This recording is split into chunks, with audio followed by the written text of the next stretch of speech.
What's up? This is Romo with Pillar of Thriller. Justin and I got some trailer reactions, some trailer breakdowns coming y'all's way, along with all the other content that we'll be doing when it comes to our podcast. So the videos that are out on YouTube, the audio that's up on Spotify and Apple. We appreciate everybody that supports us. So for this trailer reaction and breakdown, I'm going to be doing Last Night in Soho, coming out in October 2021.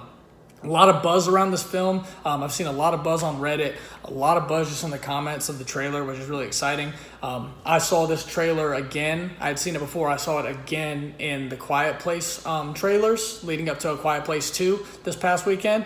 And it reinvigorated my excitement for this film, I'd have to say, because just capturing it on the big screen just had a whole different feel to it. I already was really excited about the psychological horror / thriller this could possibly be with the names that are involved in it. But it just has a great vibe to it. We know it kind of takes place in the past, and it has all the neon colors, and I've become a big fan of some of the movies that have like a lot of these neon colors going on. Some horror movies, for example, that I've really loved that has that going on. Mandy's like an acid trip of a movie, which is wild. So that's just one that I've really liked with Nicolas Cage. Shout out to him. So with that being said, getting back to Last Night in Soho, it is directed by Edgar Wright, who did Baby Driver, Shaun of the Dead, and also did Scott Pilgrim vs. the World. So a really good track record when it comes to making quality films, which has me excited about this. In our cast, we got Thomasin, McKenzie, who's playing the main character, Eloise, it looks like, and starring beside her. And I say starring beside her for a reason, is Anya Taylor-Joy, because she is absolutely incredible, an absolute banger of an actress. And we know her from The Witch, we know her from Queen's Gambit, and also was in Split, where she wasn't rocking her blonde hair that we kind of know her for in these other movies. Matt Smith is also in this film. He's the love interest to Eloise and Sandy, and you'll understand why I say that later. He's in the upcoming Morbius film with Jared Leto, which is exciting. He was in His House on Netflix. That was really well done. I encourage y'all to go watch that. It's a really good Netflix film. So he seems to be the love interest in this movie, so I'm really excited about that. So with that being said, I want to kind of get into the trailer and my thoughts on it. We get Thomasin McKenzie, who's playing Eloise. Looks like she just has something kind of missing in her life, trying to find herself, going on through this. And you can really tell in her emotions that she's just going through the motions in life. You never want someone to feel lonely or look lonely like that. And she's out with her friends. She looks like she's traveling. I can only guess, traveling for work or traveling for some reason. And she just looks lost in the moment.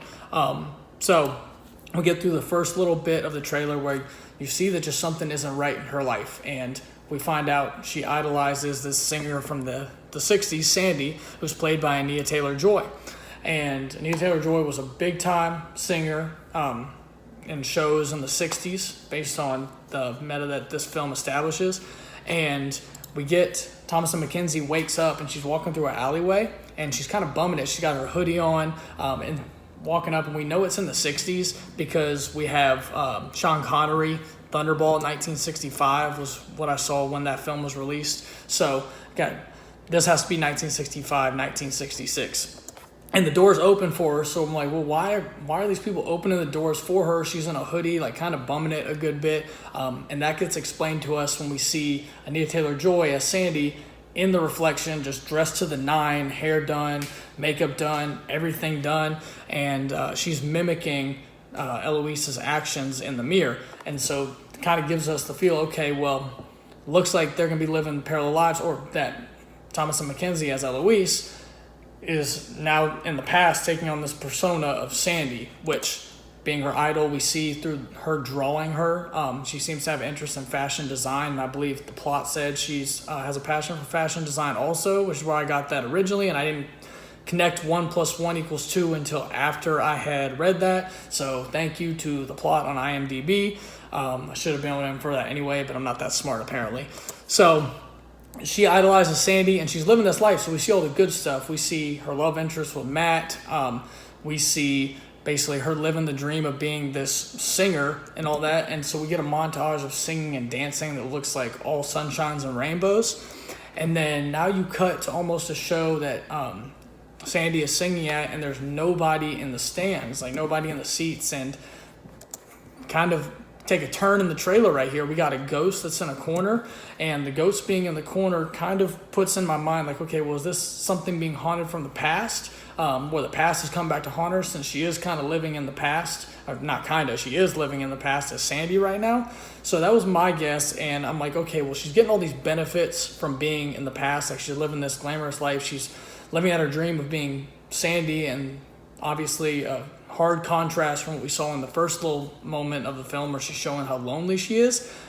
And so I'm like, something has to be going haywire, and that's the ghost that we start to see throughout the rest of the trailer. It really gets a lot darker from here on out in the trailer. You start seeing there's some secrets rolling around in the past that are meant to be uncovered. We get that with Sandy, Anya Taylor-Joy. She is being threatened with a knife at one point. In the trailer, you see it through the mirror reflection that Eloise looks up and sees herself as Sandy, as she has already through the film. But she's starting to uncover all these crazy secrets, and we don't know what these secrets are, but you can tell she's figuring this out, and she's being haunted by the past, being haunted by more ghosts, and just not being able to run away from what nightmares the past may have brought. I do want to take a moment and say, Edgar Wright, you are the man for putting silhouettes out here in this trailer left and right, because I'm a sucker for any time you have silhouettes like in the corner, walking down the stairs, just moving in the background. Like, I just think that's incredible. The cinematography in here looks absolutely remarkable also. A lot of bright colors, a lot of bright against dark, which I really like a lot. So even going down to the trailer where you see all the neon lights and how it looks like a light up sign that says Last Night in Soho, you can really see what kind of vibe this film's giving off, and I'm really digging it. And I think it's different, and I think that's why there's so much buzz. Even though it looks like more of a horror thriller, a psychological thriller, then I think there's just so much reason to be excited about this based on who's involved and what this trailer has showed us. The only thing I didn't love about the trailer is when you get to the end, Eloise gets into her room after she's asked, do you believe in ghosts? And we get a few jump scares. And not that I don't love jump scares, I do. Just the build-up of the trailer, maybe it was building up to the jump scares at the end to kind of be the payoff for audiences in theaters, which I understand that payoff. I just didn't think it fit the rest of the trailer. We get this creepy, eerie vibe, and we're trying to unfold this mystery of what's going on, slowly haunting from the past. And then you have this ghost hand that comes to the floor, and then a ghost that breaks through a glass door that's really trying to beat it down to get in there. So then it kind of just stops. So didn't love the ending of the trailer, but there was plenty in there for me to be intrigued about. And I really think this has a lot of potential to be a standout film in Edgar Wright's portfolio, and also another banger that Anya Taylor-Joy had done.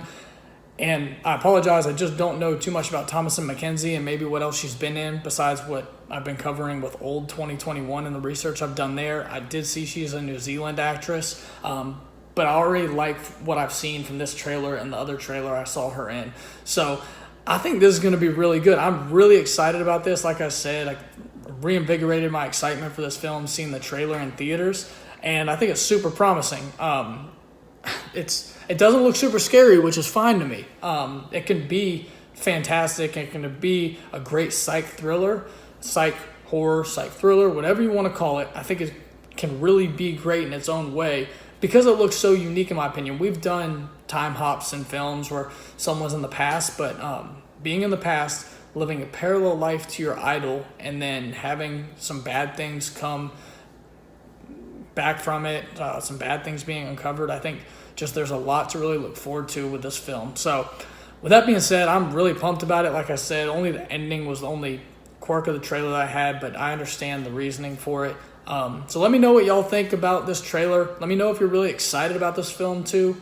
It's super unique. I've said this 100 times, but it really does look different than a lot of what has come out recently, just based on the horror films that try to attract audiences to the theater. I think this has a lot of potential to really just stand out on its own, and a lot of films have done that recently in the last few years when it came to horror. So thanks y'all for listening. Go watch the trailer if you haven't. It's really good. Again, Anya Taylor-Joy, you are a amazing woman, and I really can't wait to see you in this. And Edgar Wright, thank you for making this look as good as it does from a cinematography standpoint. And I know there's actually a cinematographer on there, but I think this looks absolutely incredible. So go check it out, and thanks y'all.